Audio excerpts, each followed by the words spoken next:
Hello students. अब हम पढ़ने जा रहे हैं कक्षा 10 का जो साइंस का पेपर हुआ था pre board exam Bharatpur division का, उसको सोल्व करने जा रहे हैं। मैं इंग्लिश मीडियम में इसको सोल्व कराऊंगा। वैसे हिंदी मीडियम में था लेकिन मैंने गूगल से उसको ट्रांसलेट किया है, ठीक है।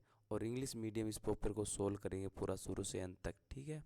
तो चलते हैं इस पेपर को सोल्व करने के लिए। बहुत ही इंपॉर्टेंट पेपर है ये 10वीं क्लास के लिए, तो ठीक है। तो देखो आंसर देते हैं पहले ऑब्जेक्टिव पर्सन के। Mode of reproduction in hydra. Hydra में जो रिप्रोडक्शन का मोड होता है वो बडिंग होता है। बडिंग से हाइड्रा रिप्रोड्यूस होता है। और अमीबा होती है वो बाइनरी फिजन से बडिंग होती है, ठीक है। The least distance of distinct vision for an adult with normal vision. कम से कम अंतर बताना है डिस्टिंक्ट विजन वाले अडल्ट का नॉर्मल विजन के साथ, है ना। यानी कोई नॉर्मल विजन का व्यक्ति है, वो सामान्य दृष्टि का व्यक्ति है, वो सुस्पष्ट देखता है, तो उसकी कम से कम विजन बतानी है आपको, लिस्ट डिस्टेंस बतानी है कि सामान्य विजन का कोई आदमी है, अडल्ट व्यक्ति है, उसकी कम से कम दूरी कितनी होनी चाहिए देखने के लिए। तो 25 सेंटीमीटर कम से कम दूरी होनी चाहिए, ठीक है। थर्ड क्वेश्चन, जिंक और ये कैल्शियम है, इसका what type of reaction is, किस प्रकार की रिएक्शन होती है। यानी जिंक ऑक्साइड है, ठीक है। जिंक ऑक्साइड कैल्शियम के साथ रिएक्ट करता है तो क्या बनेगा, तो जिंक प्लस कैल्शियम में ऑक्साइड बनेगा। इसमें देखो जिंक है वो ऑक्साइड यहाँ हट गया है और कैल्शियम जाके लग गया है, तो ये कैसी रिएक्शन है, ये रिएक्शन रेडॉक्स कहलाती है। क्योंकि इसमें जिंक ने जिंक ने जो ऑक्सीजन था वो छोड़ दिया, अलग कर दिया है, ठीक है।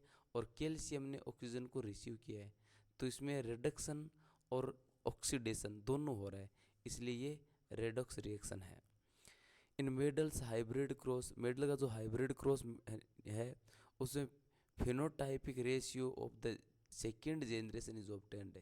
सेकेंड जेनरेशन का जो फिनोटाइपिक रेशियो है वो ये है 3:9:3:1। ये सेकेंड जेनरेशन का रेशियो है हाइब्रिड क्रॉस में। मेंडल का जो हाइब्रिड क्रॉस है उस हाइब्रिड क्रॉस में जो फिनोटाइपिक रेशियो रहेगा सेकेंड जेनरेशन का वो ये रहेगा, और फर्स्ट जेनरेशन का ये रहता है, तो ये सही है बी, ठीक है। What does the color of the solution become pale when the iron nail is put into it? किसी भी सॉल्यूशन जो आयरन की नेल रखी जाती है तो उसका उस सॉल्यूशन का कलर है वो पीला कैसे पड़ जाता है, ठीक है। तो इसमें कलर बताया नहीं है कि कौन सा कलर का सॉल्यूशन हो जाता है, बिना कलर इसका पता नहीं चल रहा है। भी ये क्वेश्चन है थोड़ा कंफ्यूजिंग, इसलिए इसका आंसर पढ़ने का कोई मतलब ही नहीं है। If the pH value of A solution is 1, यदि किसी सॉल्यूशन की पीएच वैल्यू 1 नहीं 14 है, इस क्वेश्चन में कि यदि पीएच वैल्यू किसी सॉल्यूशन 14 है, वो टाइप ऑफ सॉल्यूशन इज, वो किस प्रकार का सॉल्यूशन होगा। तो देखो 7 जो पीएच वैल्यू का होता है वो तो न्यूट्रल होता है, 7 से कम होता है वो एसिड होता है। अब इसमें भी देखो स्ट्रॉन्ग एसिड और लाइट एसिड दो होते हैं, यदि 1 2 3 होते हैं ये स्ट्रॉन्ग एसिड होता है जिनकी पीएच वैल्यू ही आती है, तो और 4 5 6 हो तो ये स्ट्रॉन्ग एसिड होता है। इस तरह 8 9 10 जिसकी पीएच वैल्यू हो तो वो लाइट बेस होता है। 11 12 14 हो, 11 12 13 14 तो वो क्या होता है, स्ट्रॉन्ग बेस होता है। तो इसमें क्या होगा, स्ट्रॉन्ग एल्काई होगा, ठीक है। स्ट्रॉन्ग है बेस होगा, एल्काई कह दो या बेस। यदि पीएच वैल्यू 14 है तो वो सॉल्यूशन स्ट्रॉन्ग बेस होगा, ठीक है। अगला है energy is the currency of cell. यानी एनर्जी है, सेल में जो एनर्जी है वो कहाँ से मिलती है, सेल में जो एनर्जी है वो कहाँ से मिलती है ना। तो बताना है सेल में एनर्जी है वो एटीपी से मिलती है। एडविन ट्रास ट्राइफॉस्फेट ये होता है, एडविन ट्राइफॉस्फेट होता है, फॉस्फेट ये, ठीक है। सेल में एनर्जी मिलती है, ठीक है।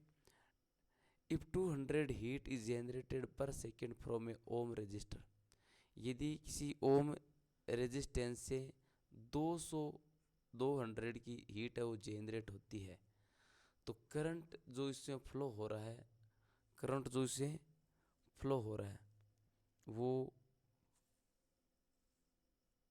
रेजिस्टेंस से ऑनर्ड किया जाएगा। ठीक है, तो ये क्वेश्चन थोड़ा सा कन्फ्यूजिंग हो रहा है।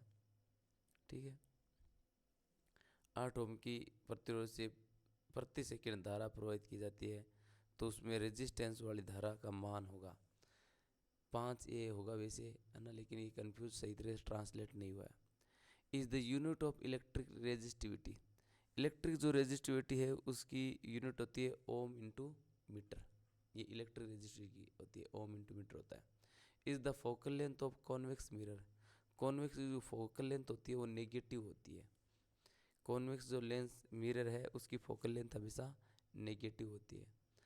आगे देखो इसमें कहा है which hormone do the fight and flight, fight और जो फ्लाइट होता है ना वो एक्टिविटी कौन सा हार्मोन करता है। तो देखो 4 हार्मोन है। थायरोक्सिन, थायरोक्सिन ग्लाइकेड से संबंधित है। एस्ट्रोजन हार्मोन है, ये मेल हार्मोन है ना, प्रोडक्शन में काम आता है। एड्रेलिन हार्मोन है, वो फाइट और फ्लाइट में काम आता है ना, तो एड्रेलिन हार्मोन इसका सही उत्तर है। Which part of brain controls all involuntary actions, brain का कौन सा पार्ट है इनवॉलेंट्री एक्शंस को कंट्रोल करता है। मेडुला, मेडुला इनवॉलेंट्री जो एक्शंस है उनको कंट्रोल करता है दिमाग में। Which of the following metal reacts rapidly with water, पानी से कौन सा मेटल है जो तेजी से रिएक्ट करता है। तो ये तो नमक होता है, सोडियम, सोडियम तेजी से रिएक्ट करता है पानी में। वैसे कॉपर, लोहा ये भी रिएक्ट करते हैं, लेकिन बहुत तेजी से सोडियम होता है। ठीक है, it is use to find the direction of force on a conductor placed in a magnetic field, magnetic field में जो कंडक्टर रखा जाता है तो उसकी फोर्स की डायरेक्शन कैसी रहेगी। Fleming's left hand rule, Fleming's और लेफ्ट हैंड रूल है वो उस कंडक्टर की फोर्स की डायरेक्शन बताएगा। ठीक है, अगला देखो 15वां क्वेश्चन, कोजेज मेंस्ट्रुअलाइजेशन क्या है इसमें। 15th क्वेश्चन नहीं, मेंस्ट्रुअलाइजेशन नहीं है, वोल्ट इसमें लघु पतन, शॉर्ट सर्किट, शॉर्ट सर्किट का कोज है। मिनिएचराइजेशन ये गलत है, शॉर्ट सर्किट का कोज, शॉर्ट सर्किट का कोज होता है increase in the current in the circuit, circuit में करंट बढ़ता है तो ये शॉर्ट सर्किट का कोज है, ए सही है। ठीक है, आगे है इन इथेन, इथेन में the number of single bonds and double bonds are respectively, ethane में सिंगल बॉन्ड और डबल बॉन्ड होता है 5 और 1 होता है। ठीक है, what is the functional group of butanal, butanal का जो फंक्शनल ग्रुप होता है वो क्या होता है। ब्यूटेनल का फंक्शनल ग्रुप होता है कीटोन। ठीक है, अगला है 18वां, इन इकोसिस्टम, इकोसिस्टम में there are herbivorous animals, ecosystem जो हर्बीवोरियस होते हैं, शाकाहारी होते हैं, वो प्राइमरी कंज्यूमर होते हैं। देखो प्रोड्यूसर होते हैं वो प्लांट्स होते हैं, प्लांट्स क्या होते हैं, प्रोड्यूसर होते हैं। प्राइमरी कंज्यूमर होते हैं वो हर्बीवोरियस होते हैं। सेकेंडरी कंज्यूमर होते हैं वो कार्निवोरियस होते हैं। और टेरिशियरी होते हैं वो ओमनिवोरियस होते हैं। तो ये जो हर्बीवोरियस होते हैं वो प्लांट्स को खाते हैं, इसलिए क्या होता है, प्राइमरी कंज्यूमर होते हैं। ठीक है, there is a magnetic field at all points within a equal, equal sealed, ये सही ट्रांसलेट नहीं हुआ। इसमें यह है कि किसी परिनालिका के भीतर सभी बिंदुओं पर चुंबकीय क्षेत्र समान होता है। परिनालिका में जो सभी पॉइंट्स होते हैं उसमें चुंबकीय क्षेत्र एक जैसा समान होता है, चुंबकीय क्षेत्र में सभी चुंबकीय क्षेत्र है वो एक जैसा होता है, इक्वल होता है। ठीक है ना, there is a magnetic field at all points within a solenoid, ये गलत है ना, ये ट्रांसलेट नहीं हुआ। An alloy of any metal with mercury, mercury के साथ कोई भी जो धातु का मिश्रण है वो क्या कहलाता है, अमालगम कहलाता है। एमालगम। ये मरकरी के साथ किसी भी धातु का जो मिश्रण है वो अमालगम कहलाता है। ठीक है। Less reactive gas is added to chips to prevent oxidation. Chips जो पैकेट होते हैं उसमें लेस रिएक्टिव कम रिएक्टिव गैस एडेड की जाती है ऑक्सीडेशन को प्रिवेंट करने के लिए, तो वो होती है नाइट्रोजन। नाइट्रोजन ऐड किया जाता है। ठीक है। Nitrogen added to less reactive gas added to the chips, वो है nitrogen. Nervous tissue is made up of the organised network of taxes. Nervous tissues किससे बना होता है? Nervous tissues made of a neurons. Nervous tissues neuron से बना हुआ होता है। ठीक है। Voltmeter is always connected. Voltmeter होता है वो हमेशा कनेक्टेड होता है किससे? पैरेलल कनेक्टेड, पैरेलल पॉइंट से कनेक्टेड होता है। वोल्ट मीटर होता है पैरेलल लाइन से कनेक्टेड होता है। Between which difference is to be measured, जिसके बीच में जो डिफरेंस है उसको मेजर किया जाता है। ठीक है। Autotrophs by observing energy contains the solar light. जो ऑटोट्रॉप्स होते हैं यानी पौधे होते हैं वो सोलर एनर्जी को के रूप में, देखो, ऑब्जर्विंग एनर्जी, एनर्जी को ऑब्जर्व करते हैं जो सोलर लाइट में होती है। जो सोलर लाइट एनर्जी होती है उसको एब्जॉर्व करने के बाद उसको चेंज कर देते हैं। किस में चेंज कर देते हैं? केमिकल में चेंज कर देते हैं, यानी वो फूड बना देते हैं केमिकल रिएक्शन करके, वो उसको भोजन को केमिकल एनर्जी में चेंज कर देते हैं, सिंथेसाइज कर देते हैं उसको। What is a electromagnet? Electromagnet क्या होती है? देखो, electromagnet is a coil of wires. Electromagnet is a coil of a wire. Wire की एक कोइल होती है that behave like a magnet. That behave, जो बिहेव करती है लाइक ए मैग्नेट, एक मैग्नेट की तरह। ठीक है, ये याद हो जाएगा। कोइल ऑफ वायर होती है जो किस तरह बिहेव करती है? मैग्नेट की तरह बिहेव करती है। What is a solder? Solder is an alloy. Solder alloy होता है lead plus tin. Lead plus tin, इस दोनों का जो मिक्सचर होता है उसको सोल्डर कहते हैं। Define the corrosion. कोरिजन आपको डिफाइन करना है। Corrosion is a chemical reaction. What is the corrosion? Chemical reaction of any metal. किसी भी मेटल का जो केमिकल रिएक्शन होता है ना वो कोरिजन होता है with water and air.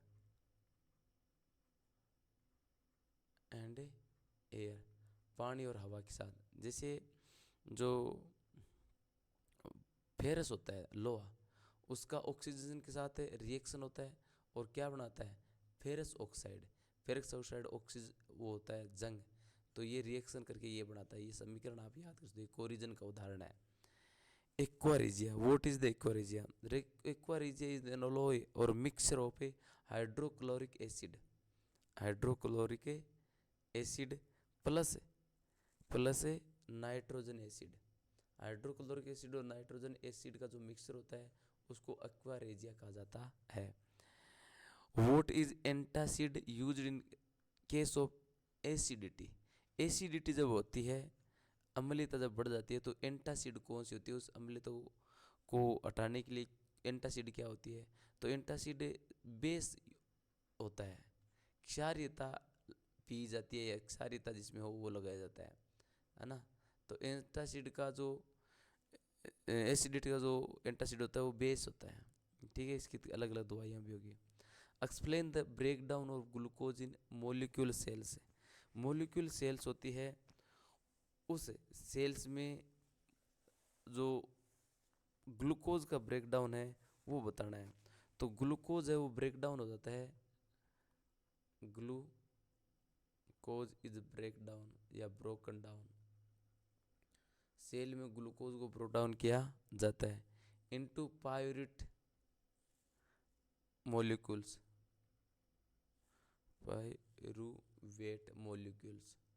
Pyruvate molecules में ग्लूकोज को क्या किया जाता है? ब्रोक डाउन किया जाता है सेल के अंदर। Watering of mouth is an example of which action? मुंह में पानी आना कौन सी रिएक्शन का उदाहरण है? इनवॉलेंट्री रिएक्शन होती है ये, इनवॉल्यूंटरी अनैच्छिक क्रिया रिएक्शन या एक्शन। इनवॉलेंट्री एक्शन होता है ये अनैच्छिक क्रिया होती है, मुंह में पानी आना। Right two names of vegetative propagation in plants. जो वेजिटेटिव प्रोपोगेशन होता है प्लांट्स में, उसके कोई दो नाम बताने हैं। वेजिटेटिव प्रोपोगेशन होता है कि जो वनस्पति है उसको ट्रांसपोर्ट किया जाता है। जैसे मतलब जिन वनस्पतियों के बीज नहीं होते हैं, like the bananas there is no seed, so वहाँ पर क्या किया जाता है, बनाना के छिलका या बनाना के मान लो पत्ती वो लगाई जाती है। तो what are the two benefits, इसके दो नेम नहीं, उसके दो बेनिफिट बताने हैं। वेजिटेटिव प्रोपोगेशन के दो बेनिफिट बताने हैं। एक तो इनमें ये बेनिफिट होता है कि उनकी क्विक ग्रोथ होती है,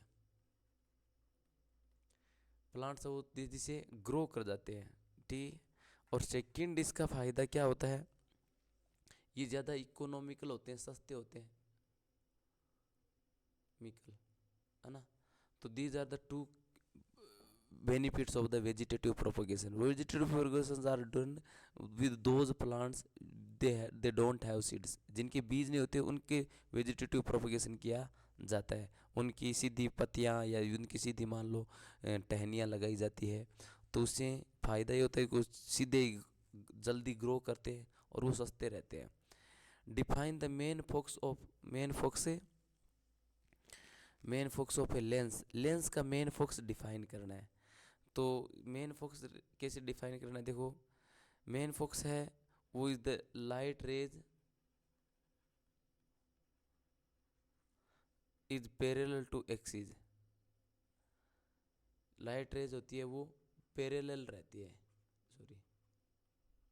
पैरेलल टू एक्सिस, एक्सिस के बिल्कुल पैरेलल रहती है लाइट रेज, ठीक है। What is called accommodative capacity. Accommodative capacity किसे कहते हैं, समंजन क्षमता किसे कहते हैं, ये ह्यूमन आई की एबिलिटी होती है। Accommodative capacity is the ability of human आई, यहाँ लिखते हैं is the ability, accommodative capacity is the ability of human I, human आई, मानवीय आंखों की एबिलिटी होती है टू एडजस्ट होने की, विदे किसके साथ एडजस्ट होना, adjust its focus to see things at different distances, अलग अलग दूरी पर चीज़ों को देखने, एडजस्ट टू सी थिंग्स, चीज़ों को देखना एट डिफरेंट डिस्टेंसेज,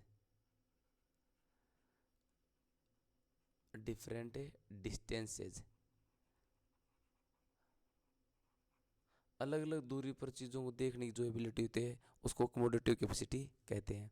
ओम के लॉ को आपको डिफाइन करने हैं। ओम का लॉ होता है वोल्टियर प्रोपोर्शनल टू एम्पियर। जो वोल्टेज होता है वो एम्पियर के प्रोपोर्शनल होता है, ये ओम का रूल है, ठीक है। या V voltage is equal two ampere into resistance, यानी लाइट और रेजिस्टेंस दोनों को मल्टीप्लाई करें तो वोल्टेज आता है, यही ओम का लॉ है, ठीक है। Why did Mendel choose peas plant for his experiment. Mendel ने पी के प्लांट क्यों यूज किए एक्सपेरिमेंट के लिए। पहली चीज़ होती है जो पी का जो पीरियड होता है, peas plants period is very short, या life span of plant is short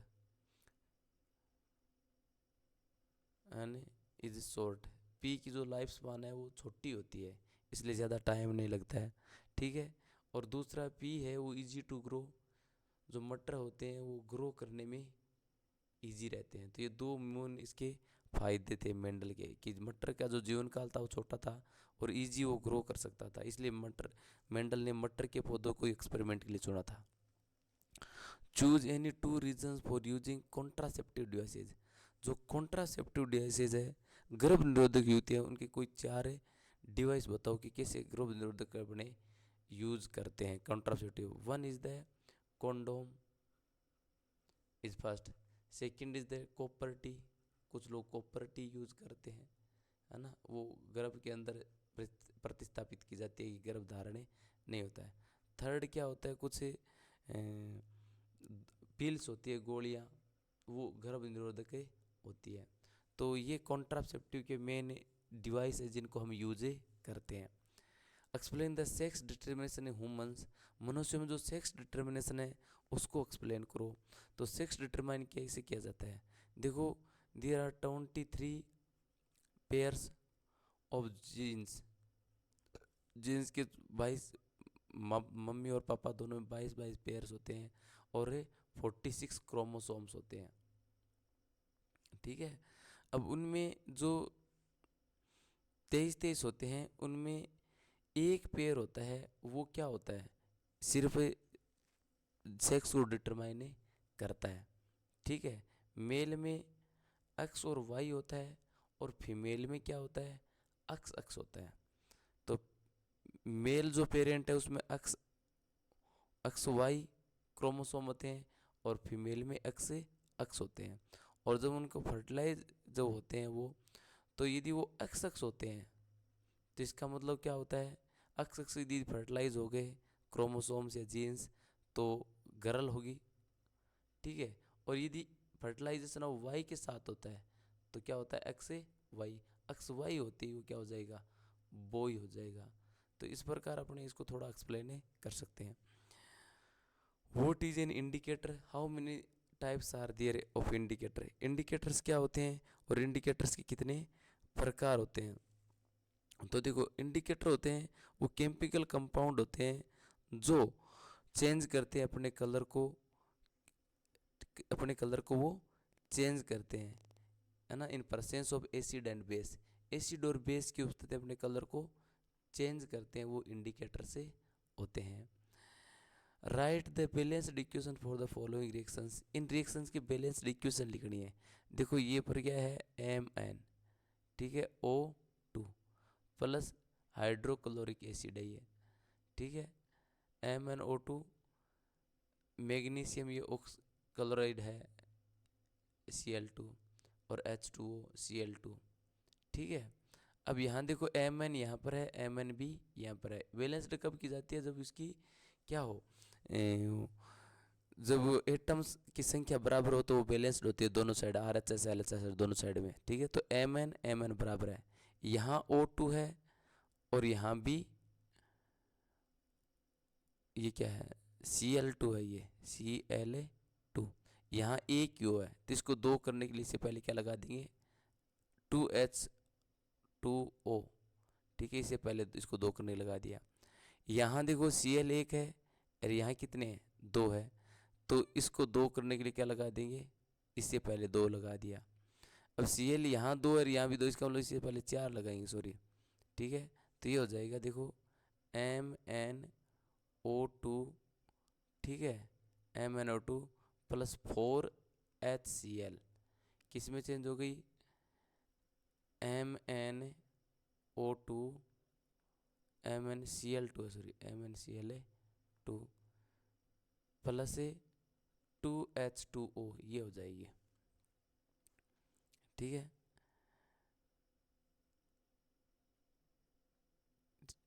ये हो जाएगी। अब इसको देखो, ये कॉपर और ऑक्साइड, कॉपर ऑक्साइड बन गया, तो यहाँ 2 है तो यहाँ 2 नहीं लगा सकते, 2 यहाँ लगाना है आपको, ठीक है। यहाँ 2 लग गया तो इससे पहले भी 2 लगा दो, तो ये बैलेंस्ड हो गई। Electrolytic refining of metals with diagram, explain the electrolyting refining of metals, electrolyting refining of a metals, metals की जो इलेक्ट्रोलाइटिंग रिफाइनिंग है उसको डायग्राम से एक्सप्लेन करना है। तो देखो कोई सा एक आपको बर्तन लेना है, उसमें कैथोड और एनोड, ये दो प्रकार के आपको डालने हैं, है ना, इलेक्ट्रोड डालने हैं। कैथोड पॉजिटिव है, एनोड नेगेटिव है।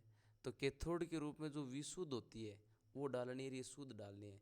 और जैसे ही इलेक्ट्रिक करंट इसमें कैथोड में प्रवाहित किया जाता है तो इससे जो विशुद्ध धातुएं होती है वो यहाँ से निकल कर कैनोड में आकर जम जाएगी, ठीक है। ये यहाँ पर पहले से इधर हुआ है, ठीक है। तो इसमें यदि अपन करंट प्रवाहित करेंगे तो किस साइड आ जाएंगे, जो ये एनोड है ये तो है कैथोड, कैथोड पॉजिटिव होता है, एनोड, एनोड क्या होता है, नेगेटिव होता है। पॉजिटिव साइड से करंट आएगा तो ये कैथोड यदि विशुद्ध धातु है तो ये टूट करके यहाँ से किस तरफ आ जाएगी, शुद्ध धातु एनोड की तरफ चिपके जाएगी। तो इलेक्ट्रिक करंट के माध्यम से किसी भी जो मेटल है उसको प्योरीफाई किया जाता है। तो प्योरीफिकेशन की प्रोसेस होती है इलेक्ट्रोलाइटिंग, ठीक है, रिफाइन किया जाता है धातु को। तो ये डायग्राम ऐसे बना सकते हो। Explain the digestion in human stomach, human stomach के डाइजेशन को एक्सप्लेन करना है। देखो ह्यूमन स्टोमक जो है उसमें खाना है वो पहले सबसे पहले मुंह में, वहाँ से सलाइवा मिश्रित होती है, उसके बाद वह स्टोमक में जाता है। स्टोमक में क्या होता है, HCl एसिड होता है। वो HCl एसिड क्या होता है, हाइड्रोक्लोरिक एसिड, वो खाने को पचाता है, फिर उसको बारीक तोड़ता है एंड उस खाने को ब्रेक डाउन किया जाता है in simple substances, simple substance को तोड़ा जाता है, फिर वो स्मॉल इंटेस्टाइन में जाता है। तो इसकी प्रोसेस, उसमें कई एसिड भी होते हैं है ना स्टोमक में, तो वो एसिड उड़ खाने को तोड़ने का काम है करते हैं। What are called the polar fields lines represent the magnetic field lines around a flying dome ना। मैग्नेटिक फील्ड लाइन को आपको रिप्रेजेंट करना है। तो देखो सिंपल सा आपको मैग्नेटिक फील्ड इसे बना लेनी है N और दूसरी S। अब ये क्या कर रही है, मैग्नेटिक नॉर्थ साइड से जो रेज आ रही है वो साउथ साइड जाएगी, वो कहीं भी इंटरसेक्ट नहीं होगी नॉर्थ साइड से साउथ साइड में, साउथ साइड जाएगी वो नॉर्थ साइड जा रही है। नॉर्थ साइड और साउथ साइड जाने वाली जो ये रेज होती है, मैग्नेटिक रेज होती है, वो इंटरसेक्ट नहीं करती है। तो ये आप नॉर्थ और साउथ के मैग्नेटिक फील्ड का ये डायग्राम बना सकते हो। Why does the sun appear red at the sunrise and sunset, sunrise और सनसेट में सन है वो रेड कैसे अपीयर होता है, इसका कारण रिफ्रैक्शन होता है, परिकिरण। और इस टाइम लाल क्यों होता है, reason is the sun is very far away distance at that time, उस टाइम सन होता है वो बहुत दूरी पर होता है ना, sun is a far away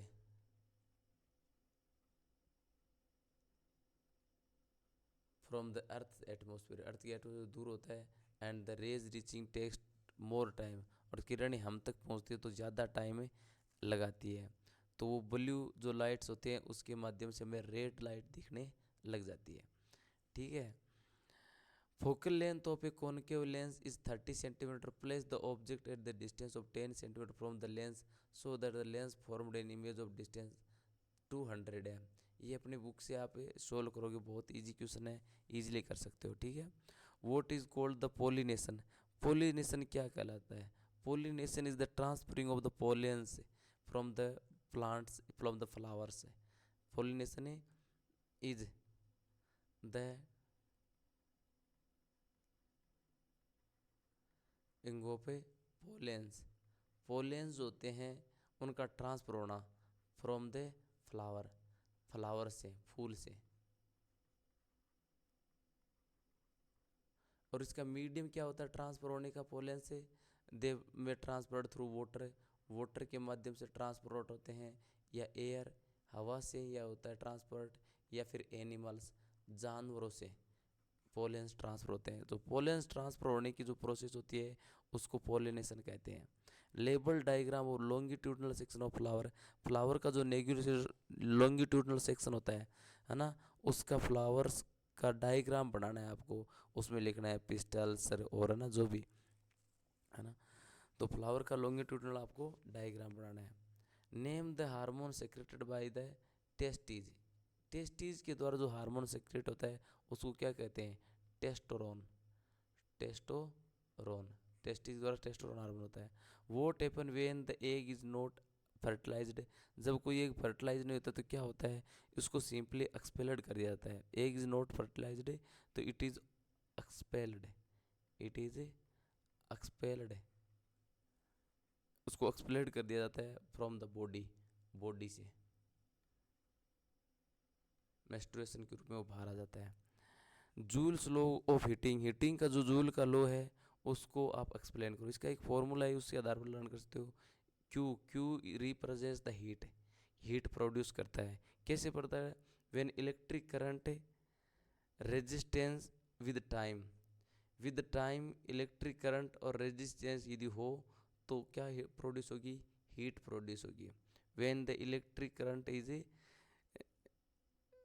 allowed through a metal या समवेयर, तो it produce the resistance, resistance produce करता है इलेक्ट्रिक करंट से, और वो हीट प्रोड्यूस करेगा।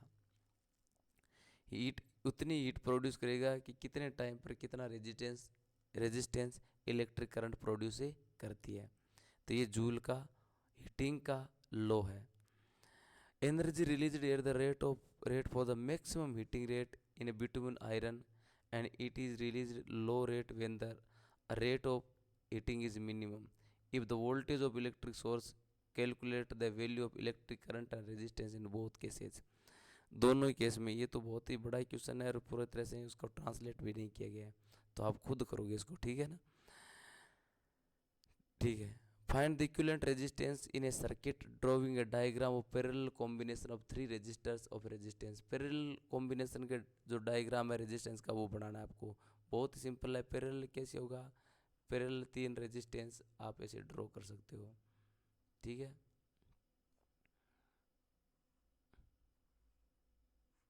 और इसको आप नीचे बैटरी से जोड़ सकते हो, पॉजिटिव और नेगेटिव, ये बल्ब वगैरह यहाँ पर लगा सकते हो। तो ये बैटरी, और ये R1 R2 R3, ये पैरेलल कॉम्बिनेशन है रेजिस्टेंस की। इसका डायग्राम ये इजीली आप लर्न कर सकते हो, ठीक है। सेंटेंस को मैच करना, ये सेंटेंस है।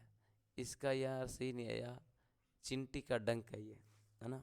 Biting of a ant, biting of ant है। आंट की जो बाइटिंग उसमें कौन सा एसिड होता है ये बताना है। आंट की बाइटिंग होती है उसमें मेथिलाइन होता है एसिड, ठीक है। और ट्रेमरिड होते हैं उसमें टार्टिक एसिड होता है। टोमेटो में कौन सा एसिड होता है, टोमेटो में होता है ये आर्सेनिक ग्रेन, ये सही नहीं लिखा, ये है ऑक्सेलिक एसिड। और वाइनेगर होता है सिरिका, उसमें एसिटिक एसिड होता है, ठीक है। तो ये लर्न करना है। What is called the crystallisation, crystallisation of water क्या कहलाता है। वाटर के जो मॉलिक्यूल्स होते हैं वो केमिकली बाउंड होते हैं टू क्राइस्टल स्ट्रक्चर। वाटर के जो मॉलिक्यूल्स होते हैं वो क्राइस्टल स्ट्रक्चर में बाउंडेड होते हैं। Water molecule is bonded, water molecules होते हैं वो बॉन्डेड होते हैं किसमें, टू ए क्राइस्टल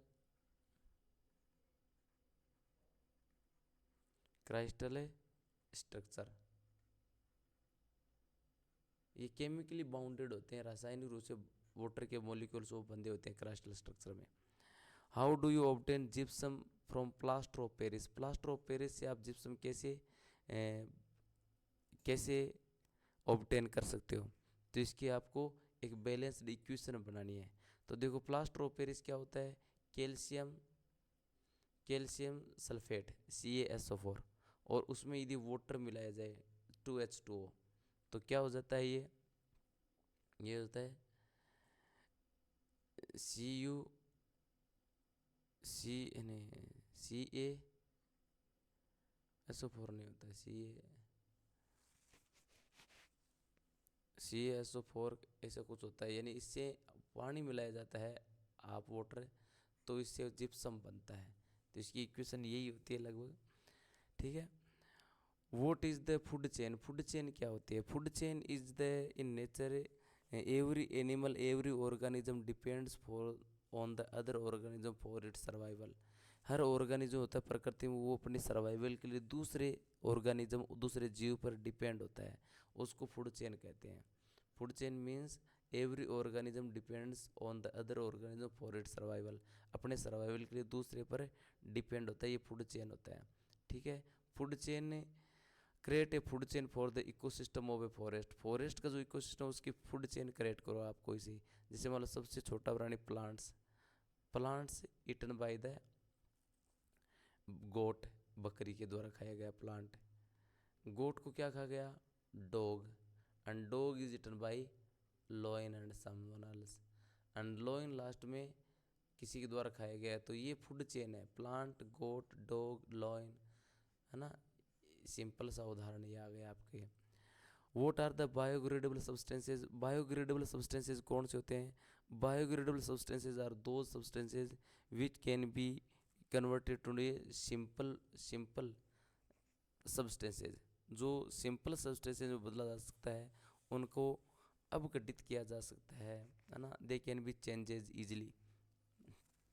तो जो बायोग्रेडेबल सब्सटेंस होते हैं वो क्या होता है? सिंपली चेंज होते हैं सिंपल सब्सटेंसेज में, है ना। They can be change into simple substances. Okay, the next question इसी में, what are the things we should keep in mind while managing waste. Waste manage करते टाइम अपने कौन सी चीज़ें दिमाग में रखनी चाहिए? वेस्ट को मैनेज करते टाइम हमें कौन सी चीज़ें दिमाग में रखनी चाहिए? भी कचरे को, वेस्ट को मैनेज करो तो कौन सी चीज़ें दिमाग में होनी चाहिए? तो सिंपल सी है, वो चीज़ें हैं वो जो है ना बायोग्रेडेबल चीज़ें हैं उनको अलग करना है, नॉन बायोग्रेडेबल को अलग करना है। बायोग्रेडेबल होती है जैसे microorganisms, microorganisms, animal wastes, animal wastes, animal waste, ये क्या होता है? ये बायोग्रेडेबल होता है, इनको अलग रखना है एनिमल वेस्ट को। और नॉन बायोग्रेडेबल जैसे पॉलीथीन है,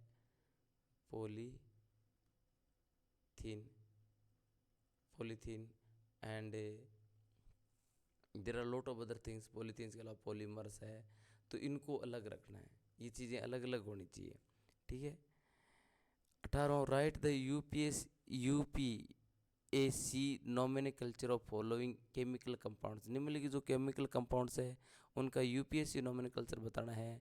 जो union of pure and applied chemistry जो संस्था है उसके नामकरण बताने हैं इनको। तो पहला है ना CH3, CH2, CH2 और CH3, इसका नाम है ब्यूटेन, ब्यूटेन। दूसरा CH3 माइनस CH3 CHO, इसका नाम होता है मिथिल प्रोपेन, मिथिल प्रोपेनल, ठीक है। और ये CH3 CH2 COOH, इसका नाम है प्रोपायोनिक एसिड, ठीक है। और ये CH3 CH2 CH2 CH3 ये क्या होता है? ये ब्यूटेन होता है। Why the micelles formed when soap is added to water. Micelles कैसे बनता है? जब सोप को पानी के साथ ऐड किया जाता है मिसलेंस कैसे बनता है, क्यों बनता है, ये बताना है।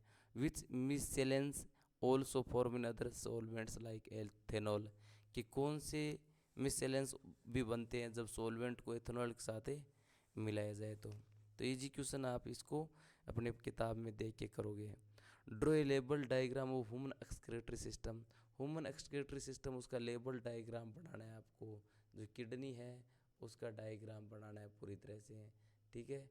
तो किडनी का बिल्कुल सिंपल ऐसे किडनी बनानी है और इसका पूरा डायग्राम, ठीक है।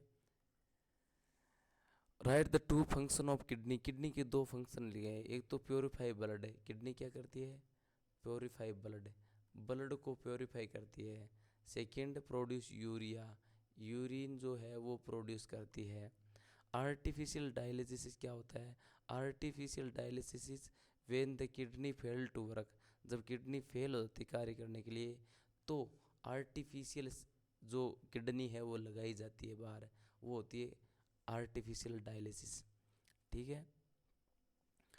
Label diagram of longitudinal section of flower. Flower होता है उसका लॉन्गिट्यूडनल सेक्शन बनाना है आपको, है ना। फ्लावर है उसको बनाना है सही तरीके से, ठीक है। Write two differences between artery and veins. Artery और longitudinal section of the human heart का बनाना है। ह्यूमन आर्ट जो मतलब बंद मुट्ठी जैसा दिखता है उसका बनाना है।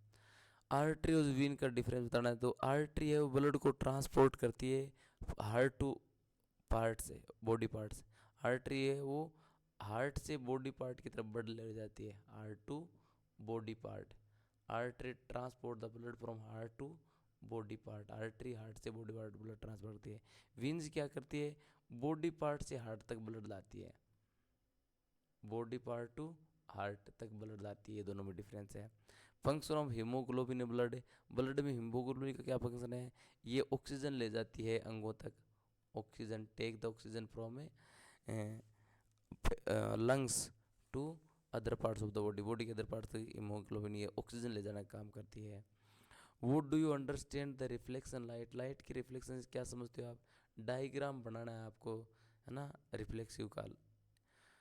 तो ये डायग्राम बना के आपको बताना है जो रिफ्लेक्टिव लाइट है उसका सही तरीके से, ठीक है। ये वर्ल्ड ने ये थिंग है, thing should be situated in infinity, infinity में जो चीज़ सिचुएटेड है वो क्या होती है, वो कहीं भी लोकेटेड नहीं होती। इन्फिनिटी कोई चीज़ सिचुएटेड है, अनंत कोई चीज़ नहीं है, इट इज़ नॉट लोकेटेड, वो क्या होती है, is not located at any point, located, वो किसी भी पॉइंट लोकेटेड नहीं होती है। Image is located at the centre of curvature, किसी कर्वेचर के सेंटर पर यदि इमेज लोकेटेड है वो कैसी होती है, वो इन्वर्टेड होती है, उल्टी होती है, एंड ए स्मॉल साइज, और स्मॉल साइज की होती है, ठीक है। Right the size and nature of sample obtain from both above situations, दोनों सिचुएशंस यदि सैंपल ऑब्टेन किया जाए, है ना, ऊपर दोनों स्थितियों यदि सैंपल ऑब्टेन किया जाए तो उसकी साइज और नेचर क्या रहेगी ये आपको बताना है।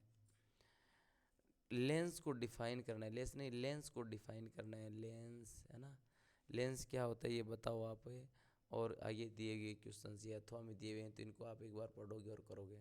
धन्यवाद बहुत बहुत पूरा लास्ट तक देखने के लिए।